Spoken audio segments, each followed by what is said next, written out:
Hey everyone, today's video is about whether or not we can manifest things for other people.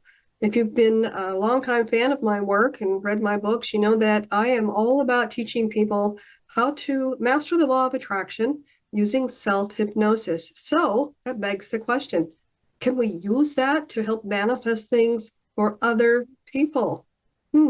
Great question.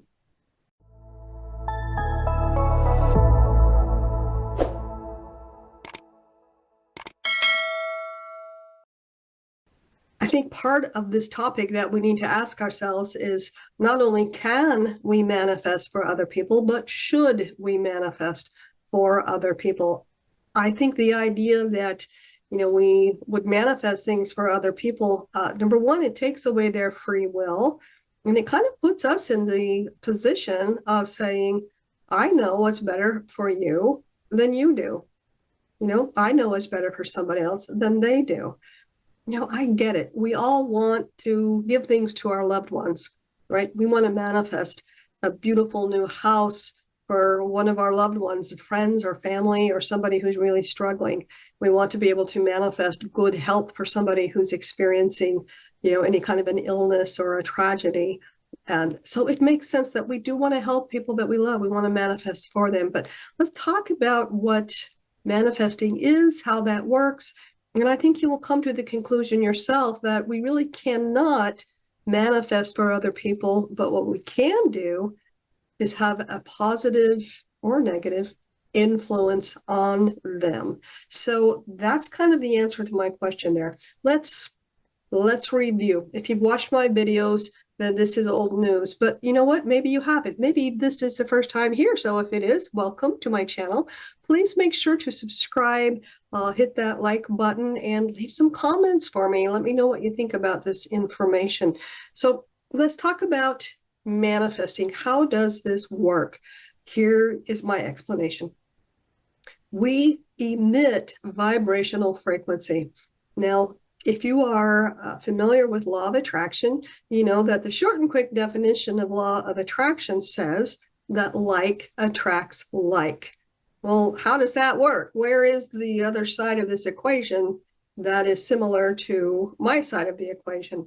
That's the big question, isn't it? So you just kind of have to go on faith here and, belief systems that teach us that everything that's already been thought about or created already exists in the form of vibrational frequency. So there are all of these vibrational frequencies that exist already. I always go out there, but it's not like it's out there. It's all right here.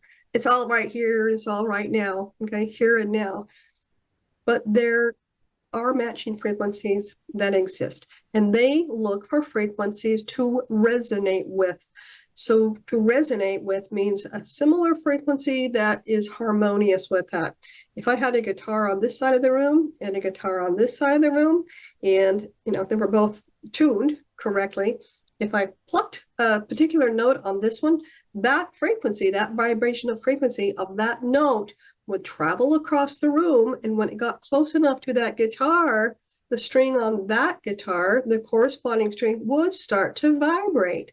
If you don't believe me, give it a try. Find two guitars, get them both tuned exactly the same, and do this experiment. It's interesting. It's a fantastic explanation of resonance, okay? These guitars are resonating. When you walk into a room and there are people there that you just vibe with, it's like, oh, they got a good vibe. I really like this person. Your frequency is resonating with their frequency. So it feels good to be with that person. So that's resonating. There are frequencies in existence that are waiting for something to resonate with, and they will find a like energy. So that's one part of the equation. Another part of it here is that we, as humans, we emit information that rides on these frequencies, and they go out there and matching frequency finds it, resonates with it, and brings back to you a mirror image of the information on that frequency. And that's really important. The frequency is one thing, but it's more about the information on the frequency. So quick explanation of that is to think of radio stations. Did you know that a radio station called 98.5 is called 98.5 because that company owns the frequency that peaks, right? They go boop, boop, up and down like that. It peaks 98.5 times per second. That's where that radio station gets that call number from. Another radio station down the road, they own a frequency called 103. Their frequency peaks 103 times per second. And they have the technology to put information on that frequency and send it out in the airwaves. And our radio, okay, we dial the radio and it picks up that frequency and we can listen to the information on that frequency. So we send out frequency and there's information on it. Now, where does this information come from? Well, those of you that are long-time law of attraction practitioners, looking for the right word there, you know that you have been taught that if you focus on what you want and you say all of these pretty words about what you want, that you're going to send that out on the frequency and it'll come back to you. And it's kind of right, but it's kind of missing a lot of important information. And that information is this. We are sending out this frequency, information on this frequency, from two different sources, at least. There's a whole lot more to it, but for the purposes of this talk, we're sending out information from the conscious mind, and we're sending out information from the subconscious mind. Two different parts of us. Now, what's important to know is that these two frequencies are not sending out both half and half, not at all. This conscious part of you, which is the part of you that says, I want to help my loved ones. I want to buy a new house for my mom or my dad or my wife or my husband or my kids or my neighbors or whatever. I want to manifest help for these people. I want to manifest money for these people, a new car for these people.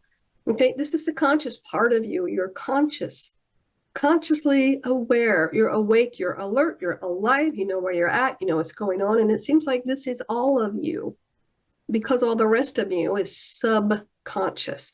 It is below the level of awareness, hence the name subconscious. But in reality, this part of you, this subconscious part of you, is the bigger part. When we look at the information going out on these two frequencies, the conscious part of you, the smart part, the part I'm talking to right now, is only contributing 1 to 5% of this totality of information going out. That's not much, is it? Dang it all. That's really frustrating. No wonder you haven't been able to manifest things that you want, no matter how hard you're trying, because your conscious mind is just a spit in the wind compared to what's going on over here in the subconscious mind. The subconscious mind is all about your history. It's all the past, all of it. And I tell people, you know what? You can change your past. And they say, what do you mean? How do I change the past? I can't change what happened. I can't change my history. And my point is this. If you work today, just one day, on really focusing in and changing and being the way you want to be, then tomorrow, today, will be in that history book. And the next day, today, and tomorrow will be in the history book. So as you can see, it's cumulative. And over time, you really can change that history and you change that programming. But that's just part of the story. I digress. Let's get back to this topic here in that you're sending out these two frequencies. Conscious mind, it's a radio station whose volume is only playing at 1 to 5%. Subconscious mind, well, that's a radio station whose volume is playing at 95 to 99%. So you're sending out these two frequencies and the information on them is usually very different. The information on the conscious side is usually what you really want. The information on the subconscious side is usually the programming of what you don't want and all of the moaning and groaning and the negativity and all the stuff that hasn't been working for you. And so that goes out there. And matching frequency finds it and brings back to you what you don't want. You still don't have enough money. You still have a crappy car. You're still sick. You still need to find some place to move. You still can't sleep at night, yada, yada, yada. Even though conscious you is trying so hard to change things. So my answer is this: learn how to do self-hypnosis. Use the personal change blueprint that I teach you about in so many of my other videos. Because when you get yourself into that comfortable trance state, that theta state, okay, this wall that keeps your conscious and subconscious apart is gone. And then you can take your conscious mind into the subconscious and you can update it. You can brainwash yourself so that the information on subconscious and conscious are coherent, so that they are very, very similar, if not identical in nature. Now, you've got to engage the process of repetition to make this new information become permanently embedded in the subconscious mind. That's done through repetition. That's why when I work with my hypnosis clients, I make a hypnosis recording for them with instructions to listen to that every single day, just for about 2 weeks. That's all it takes. Because after that repetition in the state of hypnosis, which is relaxed, slow brainwave activity, your brain physically creates new neural pathways based on the imagery that came from the language you used. That's another video. Go watch my video that says the language of the subconscious mind. That will explain to you more about what I just said. So through the repetition of going through your personal change blueprint, you brainwash yourself. In other words, you rewire your brain so that the desires of the conscious mind now match the desires of the subconscious mind. Now you're able to manifest. You're able to send information out on both of these frequencies that match each other. They're not conflicting with each other. The vibration out there that exists will resonate with that and bring back to you whatever you put in your personal change blueprint. The reason I'm going through all of this again is that now that you understand how manifestation truly works, let me ask you, what do you think? Can you manifest for another person? I say, no, you cannot. How could you? The manifestation that you create, that you experience, that is your life experience, is based on your subconscious mind, on the information that you are sending out on your frequency, and you can't change that for somebody else. But what you can do is have an influence. We all know what it feels like to be around people that have really good energy. It's like their really good energy resonates with our really good energy, and they find each other. We resonate and we're happier. And so you can have an influence on somebody. You know, when you walk into that party room and you sit by that person that just feels right, they are having an influence on you. And you can do that for other people. We've also all had the experience of running into somebody else or just passing them in the grocery store, something that has nasty energy. It doesn't necessarily have anything to do with the way they look or the way they're dressed.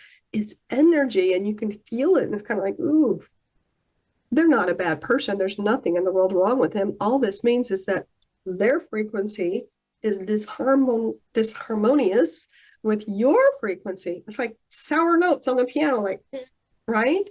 That's all that is. That's why that feels icky. That person's not icky. That person's a perfectly wonderful person, just like you are. You know, what if they walked by you and they felt your vibes and went, ooh, yuck, that's icky. Well, you're not an icky person. Neither one of you are. It's just that your frequencies are not coherent with each other at all. So we can influence other people, either with positive energy or negative energy, but we cannot manifest for other people. And I'm really glad, because I'll tell you what, you know, I know a lot of people who are incredibly self-righteous, bless their hearts, they're doing their best, but they truly think they know better for all the rest of us. than we know ourselves. And they would take it upon themselves to manifest things for us that they think we should have. They would take our lessons away from us. We learn a lot in our lives through diversity and challenge and upheaval. And to have somebody take away those lessons would be a crime, in my opinion. So I'm grateful. Nobody can manifest things for me. I get to be responsible for that. And I cannot manifest for others. Other people, my loved ones, even when I see them in bad situations, I just have to know that this is part of their path. And they will learn something, that they came here to have this experience. This is part of their life blueprint. And, who am I to say that that is, right or wrong or anything else? I can influence them. They can influence me. And I think that's a really good thing that we can do that with each other. So I hope this made sense for you. Leave me some comments. Like I said, if you're new, welcome to the channel. Buckle up, subscribe, leave some comments for me. Let me know what you think about this. And if you disagree, let me know. Teach me something. Give me some information for me to consider. I like to learn new things all the time. So with that, I will say farewell. Thank you for watching and happy manifesting.